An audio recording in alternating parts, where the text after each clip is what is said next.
আসসালামু আলাইকুম ওয়া রাহমাতুল্লাহি ওয়া বারাকাতুহু। আমার টিকটক লাইভে বা টিকটক পেজে যারা আছেন সবাইকে জানাই আমার পক্ষ থেকে অভিনন্দন এবং মাহে রমজানের শুভেচ্ছা। টিকটক সবাই করে, কেউ নাচে, কেউ কাঁদে, কেউ হাসে। তো ভাই আমি টিকটকে নাচিও না, কাঁদিও না, বাট মাঝে মাঝে একটু এনজয় করি সবার সাথে। তো টিকটকের ভিতরে আমি একটা কথা বলতে, গুরুত্বপূর্ণ একটা কথা বলি। গুরুত্বপূর্ণ কথাটা হলো আমাদের মাহে রমজান উপলক্ষে নিয়ে একটা কথা বলি আমি। কথাটা হচ্ছে যে মাহে রমজানের ভিতরে বা বাহিরে,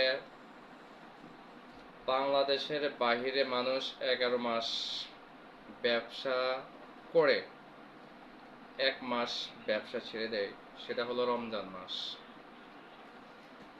সীমিত লাভে তারা ব্যবসা ছেড়ে দেয়। আর আমাদের বাংলাদেশের মানুষ 11 মাস যতটুক যাই করে করে খায়, কিন্তু রমজান মাস আসলে তাদের দ্রব্যমূল্যের দাম 3 গুণ বেড়ে যায়। কেন? এটা কি আমাদের সরকার তাদেরকে বলছে যে দ্রব্যমূল্যের 3 গুণ দাম বাড়াতে, যে কোনো স্টকে আটকে রাখতে, ফল ফুলের দাম, দ্রব্যমূল্যের দাম বাড়াতে, পোশাক শিল্পের পোশাক পরিচ্ছদের দাম বাড়াতে, গাড়ি পরিবহনের জন্য গাড়ি বৃদ্ধি করতে? কিন্তু সরকার বলে নাই।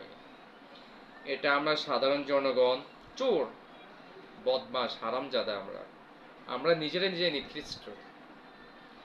কারণ রমজান মাসে প্রথমে আমরা যারা রোজা রাখি, ইফতার করব, ইফতার করার জন্য যেমন খেজুর কিনতে যাই, আঙ্গুর ফল কিনতে যাই, আপেল কিনতে যাই, মালটা কিনতে যাই, তরমুজ কিনতে যাই, তারপরে ইত্যাদি ইত্যাদি ভ্যারাইটিস ফল আমরা কিনতে যাই। তখন এক একটা ফলের মূল্য এক একটা দাম। রমজান আগে থাকে একটা, রমজানের পরে থাকে আরেকটা।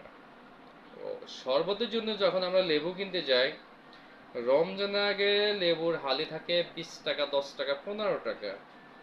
আর এখন রমজান আসছে তাই লেবুর হালি হয়ে গেছে 80 টাকা।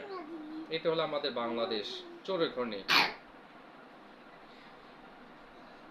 চোরে বাংলাদেশে ভরে গেছে।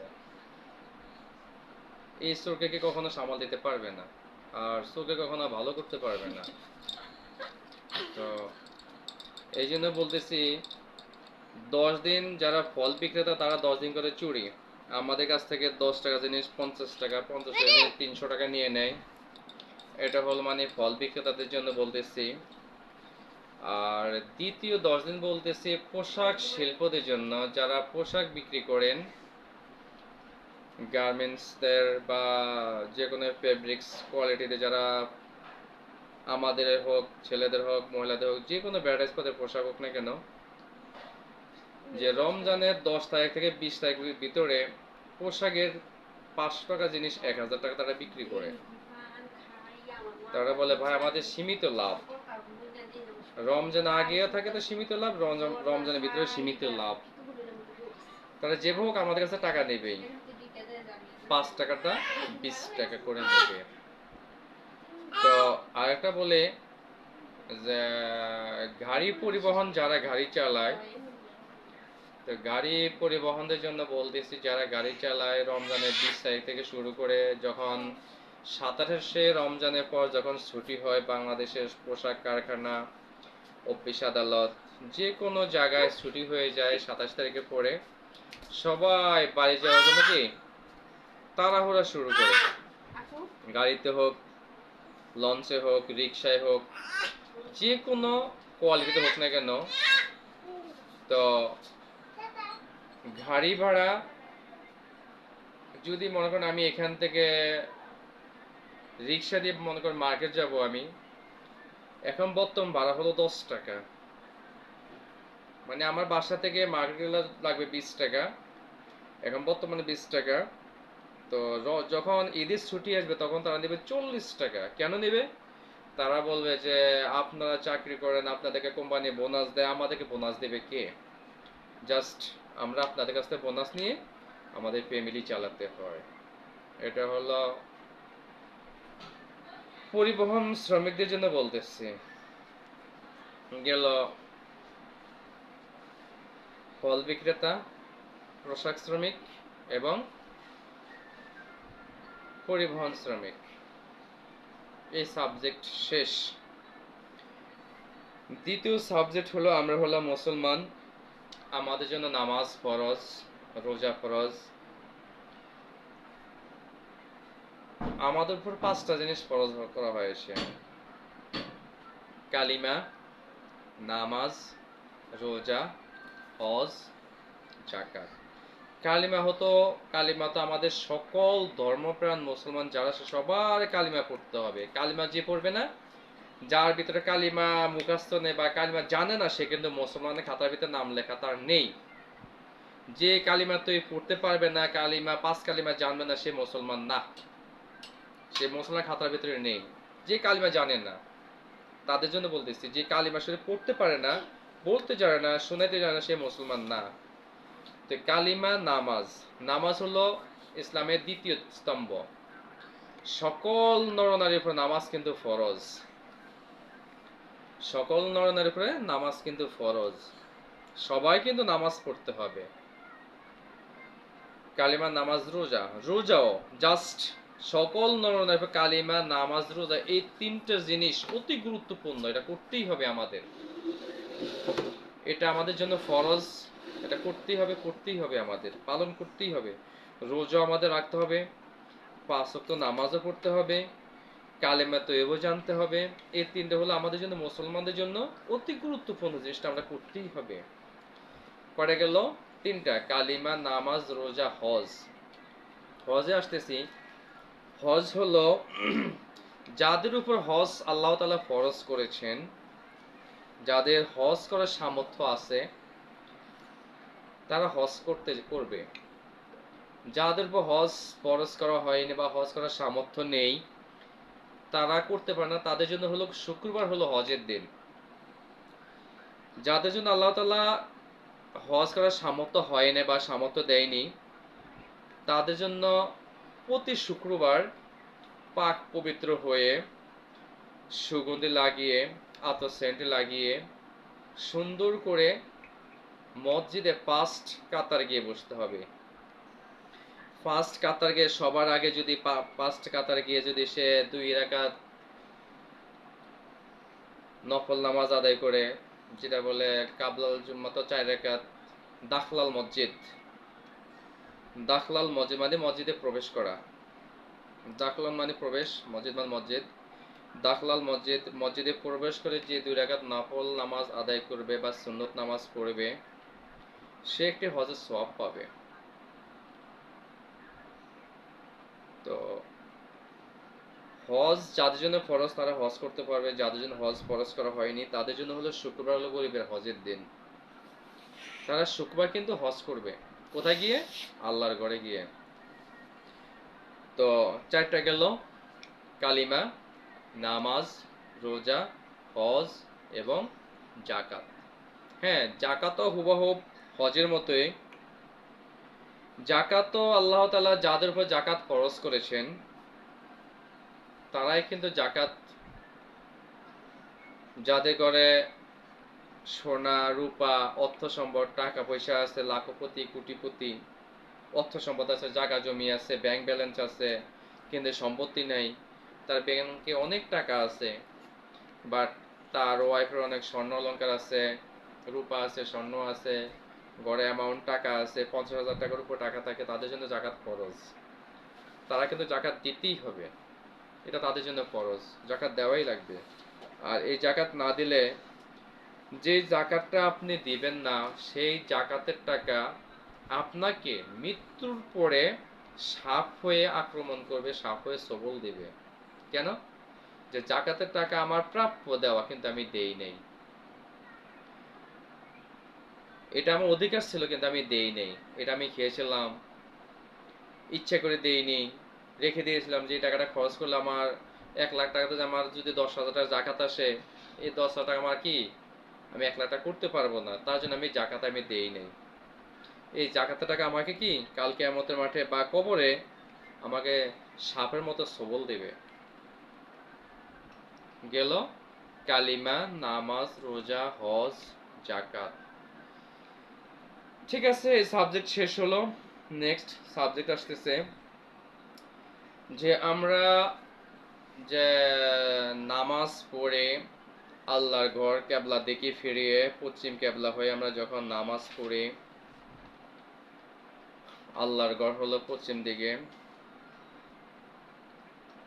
কাবা শরীফ। এবার কাবা শরীফের যারা হজ করতে যায়, উমরা হজ পালন করতে যায়, বাট কোরবানির আগে যে হজ হয় বড় একটা হজ, সে হজ পালন করতে যায়, হজ করতে গিয়ে কাবা শরীফের চারোপাশে মানুষ অ্যারাউন্ড চারপাশ মানে ঘুরে চুমু দেয়, আল্লাহর ঘরকে চুমু দেয়।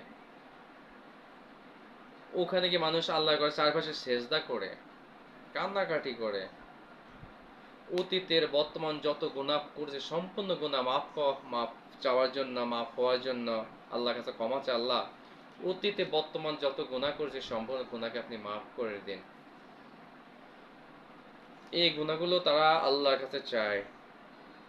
তো এই কাবা শরীফ নিয়ে আমি কথা বলি। কথাটা হচ্ছে, যারা আমরা মসজিদে নামাজ পড়তে যাই, নামাজ পড়ি, নামাজটা যখন পড়ি আমরা, অনেকে আমরা মসজিদে জায়নামাজ নিয়ে যাই, জায়নামাজ বিছিয়ে আমরা নামাজ পড়ি। এই জায়নামাজের সামনে একটা আল্লাহর ঘর আছে। যারা দেখবেন সব আমার এই লাইভটাকে শেয়ার করবেন, প্রচুর শেয়ার করবেন, ভালো লাগলে শেয়ার করবেন, আর যদি খারাপ হয়, যদি আমি খারাপ কিছু বলে থাকি তাও আমাকে কমেন্টের মাধ্যমে জানিয়ে দেবেন।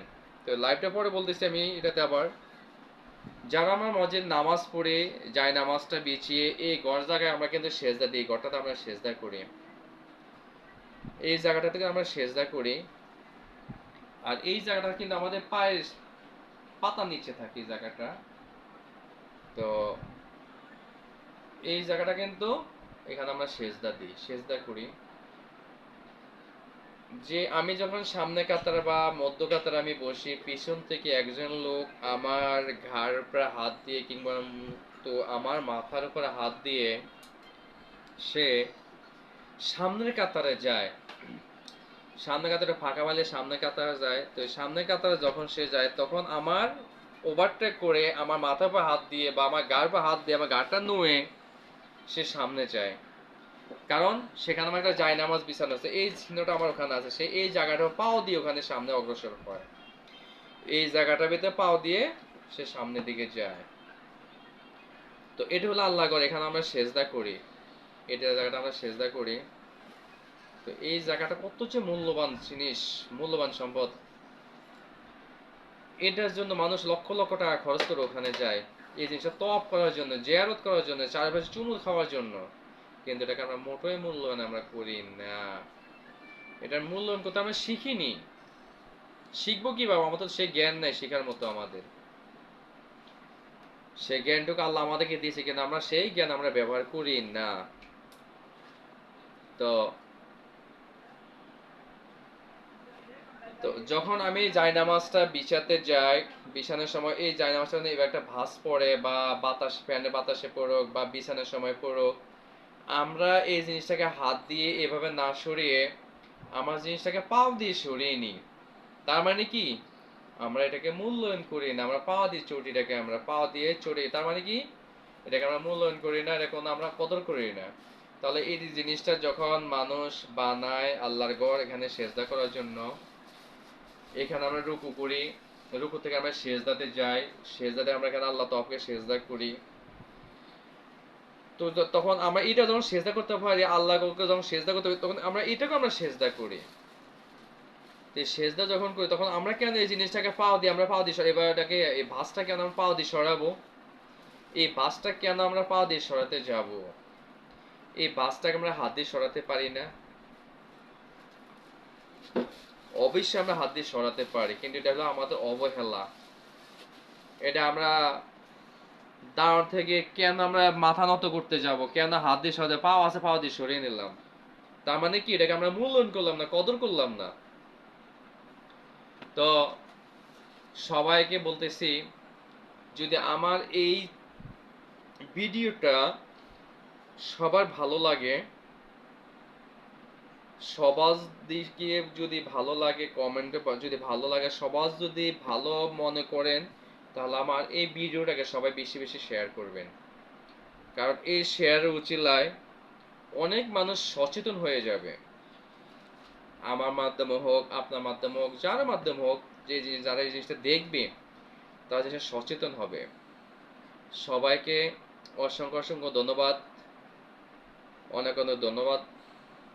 আর মাহে রমজানের তাৎপর্য ধরে রাখার জন্য সবাইকে আমি অনুরোধ জানাচ্ছি। সবাই মাহে রমজানকে যেভাবে আমাদের গুরুত্বপূর্ণ আমলগুলো করতে হবে, সেই আমলগুলো আমাদের করতে হবে, করণীয় সবাই করতে হবে। রোজা যেমন ফরজ, নামাজও তেমনি ফরজ। লাস্ট আমি ফিনিশিং দিয়ে বলে যাচ্ছি, 5টা কালিমাতে আমি বলে দিয়েছি সর্বপ্রথমে, কালিমা, নামাজ, রোজা, হজ, জাকাত। যে দুটো আমরা করতে পারবো না, যেমন হজ প্লাস জাকাত, এটা আমাদের জন্য সামর্থ্য হয়নি, আমরা করতে পারবো না। কালিমা, নামাজ, রোজা, এই 3টা আমাদের কন্টিনিউ করতেই হবে। এটা আমাদের করণীয়, এটা আমাদের করতেই হবে।